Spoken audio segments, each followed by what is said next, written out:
ਤਾਲੀਆਂ ਵੇ ਕੋਈ ਵਿੱਚ ਗੁਜਰੀ ਦੀ ਪੀਂਗ ਮਾਇਆ ਵੇਲੀਆ ਵੇ ਕੋਈ ਵਿੱਚ ਗੁਜਰੀ ਦੀ ਪੀਂਗ ਚੱਕ ਤੇ ਫੱਟੇ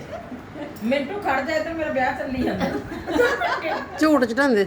ਝੂਟ ਚੜੇਂਦੇ ਦੋ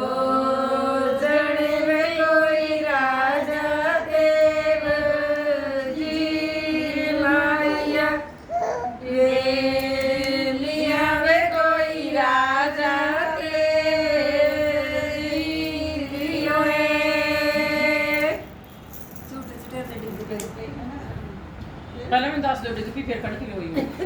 ਮੇਰੀ ਵੀਡੀਓ ਵੀ ਬਣਾ ਦੇ ਇਸ ਤੇ ਫੋਨ ਤੇ ਸਾਨੂੰ ਭੇਜ ਦਿਓ ਜੀ ਹਾਂ ਝੂਟ ਚੜੇਂਦੇ ਮੇਰੇ ਫੋਨ ਤੇ ਬਣਾਈ ਤੁਹਾਡੇ ਡਿੱਗ ਪਈ ਨੀ ਕੋਈ ਸ਼ੀਸ਼ ਪਹਿਲਾਂ ਇੱਕ ਤਾਂ ਪੂਰਾ ਕਰ